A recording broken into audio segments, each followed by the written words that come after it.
Hello बच्चों, राज्य शिक्षा शोध एवं प्रशिक्षण परिषद पटना बिहार द्वारा दत्त कार्य ग्रीष्मावकाश 2025 कक्षा के बारे में मैं सभी सब्जेक्ट के प्रश्नों को आप लोग को समझाने जा रही हूँ। इसमें जो निर्देश दिया गया है कि दिए गए विषयों भाषा में से अपनी इच्छा अनुसार किन्हीं 2 विषयों भाषाओं का चयन कर प्रत्येक विषय भाषा में से एक दत्त कार्य को ही आप लोगों को पूरा करना है। जैसे कि अगर आप हिंदी सब्जेक्ट लिए हुए हैं तो उसमें क्वेश्चन नंबर 1 दिया हुआ है कि मेरा पसंदीदा त्योहार विषय पर एक निबंध लिखें। ये बहुत ही सिंपल क्वेश्चन है, इसको हमेशा स्कूल में भी समय समय पर करवाया जाता है। इसको आप आसानी से कर सकते हैं। क्वेश्चन नंबर 2 दिया है कि अपने आसपास की वस्तुओं और घटनाओं को दर्शाने के लिए एक डायरी लिखें। इसको भी आप आराम से कर सकते हैं।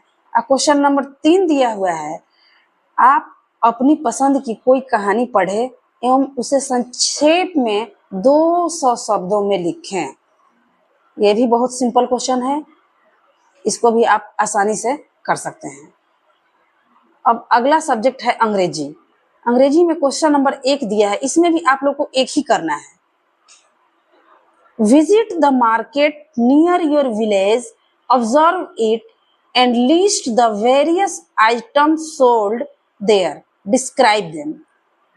अर्थात आपके गांव के आसपास कौन सा मार्केट लगता है, वहां ऑब्जर्व करना है कि कौन कौन से डिफरेंट आइटम वहां बिकते हैं, उसके बारे में आप लोग को डिस्क्राइब करना है, लिखना है। क्वेश्चन नंबर 2 दिया है कि visit the gardens of your village, observe them and prepare a list of the plants found there, describe their usefulness. यह भी बहुत ही सिंपल क्वेश्चन है और बहुत ही इंटरेस्टिंग।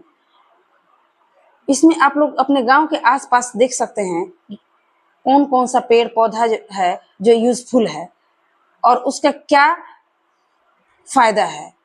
प्लांट्स जैसे आम, अमरूद, इमली, केला, जामुन, बहुत से प्रकार के पौधे आपके गांव में मिलते हैं, उसके बारे में आप लोग को लिखना है।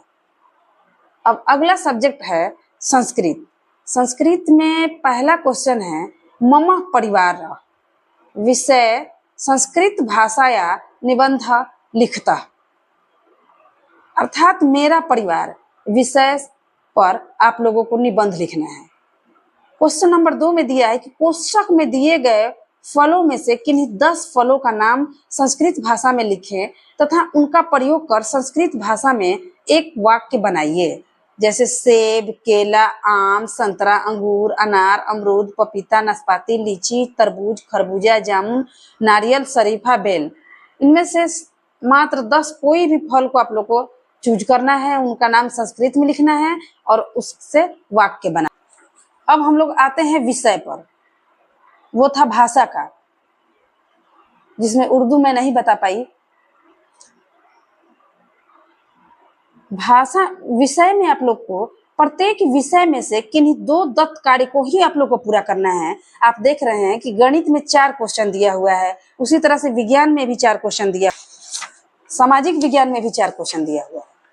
चलिए मैं एक एक करके सबको समझा देती हूँ। गणित में क्वेश्चन नंबर 1 दिया है कि अपने विद्यालय के किन्हीं 30 बच्चों की उम्र का पता लगाइए तथा इन प्राप्त संख्याओं में प्राकृत संख्या, पूर्ण संख्या, पूर्णांक संख्या, भाज्य संख्या, अभाज्य संख्या, सम संख्या तथा विषम संख्याओं के उम्र वाले साथियों को चिन्हित कीजिए। साथ ही यह भी पता लगाइए कि किन किन बच्चों की उम्र 1 से ज्यादा प्रकार की संख्याएं हैं। इसको प्रतिवेदन के रूप में चार्ट पेपर पर अंकित कीजिए। बहुत ही इंटरेस्टिंग क्वेश्चन है ये। यहाँ पे ध्यान देने वाली बात है कि यहाँ पे आपके कक्षा की बात नहीं कर रहा है, आपके विद्यालय की बात कर रहा है। तो आपका विद्यालय जैसा कि आप जानते हैं कि 1 से 8 तक हो सकता है, क्योंकि ये कक्षा 7 का है तो हो सकता है कि आपके विद्यालय 6 7 8 भी हो, या फिर 1 से 8 तक का भी हो। आप अलग अलग क्लास के बच्चों के उम्र को आप लिख सकते हैं। जैसे मान लीजिए कि कक्षा 1 का छात्र होगा तो उसका 6 से ऊपर उम्र होगा, अलग अलग कक्षा के बच्चों के अलग अलग उम्र होंगे। आप लोग क्या करेंगे कि एक तरफ सभी छात्रों का 300 छात्र का उम्र लिख लेंगे, उसके बाद सभी संख्याओं का नाम लिख देंगे और देखेंगे कि किसमें यह बच्चा फिट बैठ रहा है। अगर जैसा कि ये दे रहा है पहला कि प्राकृत संख्या, तो हमें लगता है कि सभी संख्याएं प्राकृत संख्या होंगी, पूर्ण संख्या भी होंगी, पूर्णांक संख्या भी होगी। अब आता है भाज्य और अभाज्य संख्या, इसमें डिफरेंट हो सकता है, सम या विषम, ये भी डिफरेंट हो सकता है। कुछ संख्याएं हो भी सकती है और नहीं भी हो सकती है। इसको आप लोग आराम से चार्ट पेपर पर बना लीजिएगा, कोई दिक्कत नहीं होगी। क्वेश्चन नंबर 2, चार्ट पेपर पर वृत्ताकार चौकोर आकृति बनाकर उन्हें आधा, चौथाई, तिहाई, 2/3, 5/4, 2 का 7वां भाग चिन्हित करें तथा इसे कई प्रकार के रंगों से दर्शाइए। प्राप्त संख्याओं को दशमलव में भी लिखना है। ये भी आप आराम से कर सकते हैं। जैसे दे दिया है पहला, उन्हें आधा चौथाई आकृति बनाकर उन्हें आधा, चौथाई, तिहाई। तो आधा जैसे देगा, मान लीजिए एक सर्किल आप बना दिए, चाहे चौकोर बना दिए, तो इसका आधा लिखेंगे, आधा बनाएंगे तो ऐसे बना सकते हैं। सर्किल में आधा बनाएंगे तो ऐसे बना सकते हैं। इसको लिखेंगे तो ऐसे लिख सकते हैं। डेसिमल में लिखना होगा तो 0.5 हो जाएगा, इसका भी 0.5 हो जाएगा। उसके बाद आगे कह रहा है चौथाई, तो चौथाई भाग कह रहा है तो इसको 4 भाग में बांट देंगे हम लोग। तिहाई कह रहा है तो 3 भाग में बांट देंगे।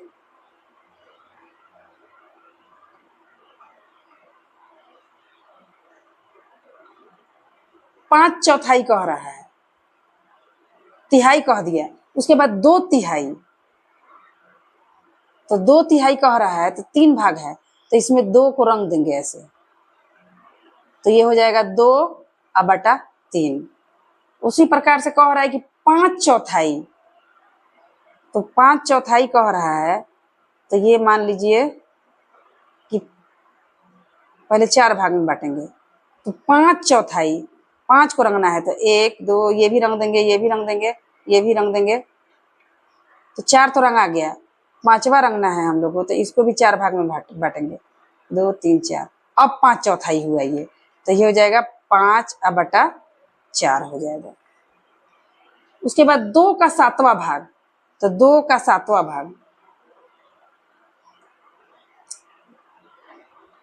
इसे कई प्रकार के रंगों से भी, अलग अलग रंग से भी आप लोग इसको दर्शा दीजिएगा, चार्ट पेपर पर बनाइएगा, बहुत अच्छे से हो जाएगा ये।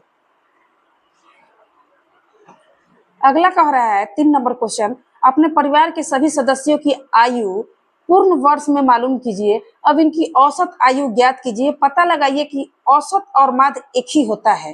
किन्हीं संख्याओं के समूह का माध्य निकालने हेतु सूत्र बनाइए। ये भी बहुत इजी क्वेश्चन है। आपके परिवार में जितने सदस्य हैं उनका उम्र पता लगाइए, पूर्ण उम्र जैसे वर्ष में ही लिखिएगा आप, और सबको जोड़कर और जितने सदस्य होंगे उससे भाग देकर हम लोग औसत आयु निकालते हैं। उसी प्रकार से माध्य भी निकलता है, उसका सूत्र आप आसानी से लिख सकते हैं। सूत्र होता है कि सभी प्रेक्षणों का योग बटा प्रेक्षणों की संख्या।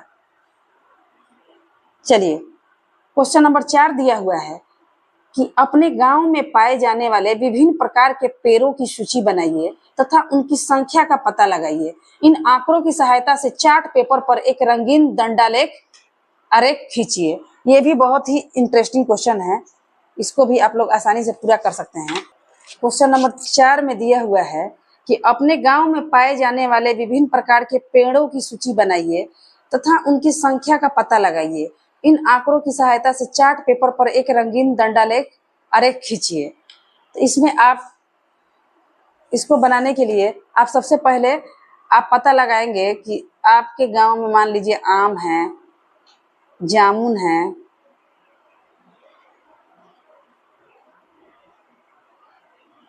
केला का पौधा है, अमरूद है, और भी पौधे हो सकते हैं आपके गांव में। अब मान लीजिए आम का पौधा है 5, जामुन का पौधा है 10, केला का पौधा है 20 और अमरूद का पौधा है 5। इसको आराम से चार्ट पेपर पर एक तरफ आप संख्या लिख दीजिएगा, जैसे 5, जीरो ले लेंगे, 0, 5, 10, 15, 20, 25, इस तरह से बगल में हो जाएगा, जैसे आम,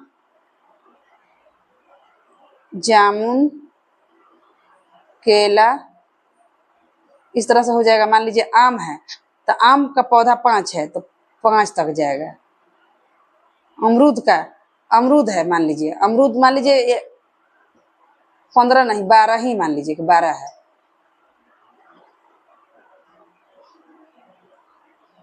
जामुन 10 है तो ये 10 पर आके ऐसे बनेगा। इसको रंगीन चार्ट पेपर पर कलर कर दीजिएगा आराम से। केला है तो केला आप लोग का है 20 तो यहाँ जाएगा। अमरूद अगर 12 है तो 10 से थोड़ा सा ऊपर जाएगा। अमरूद 10 है, यहाँ थोड़ा सा ऊपर जाएगा। और इसी तरह से आप आसानी से बना सकते हैं।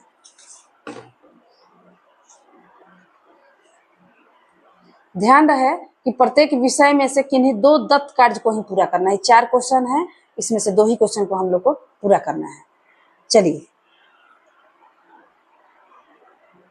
विषय विज्ञान। अपने आसपास के खेतों में जाकर किसानों से मिले तथा पता करें कि वे कौन से खाद अपने खेतों में डालते हैं। यह भी पता करें कि उपयोग किया जाने वाला खाद रासायनिक खाद है या जैविक खाद। इसको आप अपने गांव में या फिर आपके घर पे खेती होती है तो अपने गार्जियन से पूछ सकते हैं। क्वेश्चन नंबर 2 दिया है कि आप गर्मी की छुट्टी में अपने घर के गमलों में लगे एक पौधों की पत्तियों को काले कागज से ढककर कुछ दिनों तक धूप में रखिए। कुछ दिनों के बाद कागज को हटा करके देखें कि पत्तियों के रंग इत्यादि में कोई परिवर्तन होता है कि नहीं। अगर उनके पत्तियों के रंग में कोई परिवर्तन होता है तो आप इस परिवर्तन का कारण बताएं और साथ ही एक प्रयोग करके सिद्ध कीजिए कि पौधों में प्रकाश संश्लेषण के लिए प्रकाश आवश्यक है। ये भी क्वेश्चन बहुत ही इंटरेस्टिंग है, इसको पढ़ाया जा चुका है। इसको आप लोग करके देखिएगा और लिखिएगा जो भी होगा। क्वेश्चन नंबर 3, स्वपोषी, परपोषी, मृतजीवी एवं सहजीवी पादपों की खोज कर उनके चित्र के साथ उनका नाम लिखिए। इसको भी आप कर सकते हैं। एक चार्ट पेपर पर मानव परिसंचरण तंत्र का बड़ा चित्र बनाइए तथा उनके विभिन्न हिस्सों का नाम एवं काम लिखिए। इसको भी आप। अगला सब्जेक्ट है सामाजिक विज्ञान। अपने गांव शहर में मुखिया अथवा वार्ड परिषद द्वारा किए गए किन्हीं 5 महत्वपूर्ण कार्यों को लाभ सहित बताइए। बिल्कुल इसको बता सकते हैं। आप अपने घर के लोगों से भी इसके बारे में पूछ सकते हैं। आपके मोहल्ले में लोग किन किन कारणों से बीमार पड़ते हैं, इसे दूर कैसे किया जा सकता है, इसमें आपकी क्या भूमिका हो सकती है। बिल्कुल ये भी बहुत इंटरेस्टिंग है, इसको भी आप कर सकते हैं। कोई 5 ऐसे चित्र चिपकाइए अगर आपके आसपास हो तो ज्यादा अच्छा है तथा पता करें कि यह मंदिर, भवन, सिक्का, सड़क, पुल, नाला आदि किसके द्वारा और कब बनाया गया। चलिए बहुत अच्छा, इसको भी आप अपने बुजुर्गों से पूछकर लिख सकते हैं। आपके आसपास कौन सा मंदिर है, कौन सा भवन है, कौन सा सड़क है, कौन सा पुल है, कौन सा नाला है, आप पूछकर आसानी से बना सकते हैं। आप अपने आसपास के किसी पुराने मंदिर, मस्जिद, भवन के बारे में सचित्र विशेषता एवं महत्व बताएं। इसमें आप अपने अभिभावक या वहां के किसी जानकार व्यक्ति की मदद ले सकते हैं। बिल्कुल इसको भी आप अपने जानकार व्यक्ति से पूछकर बना सकते हैं, जो भी आपके गांव के आसपास प्रसिद्ध मंदिर या मस्जिद हो उसके बारे में। Thank you.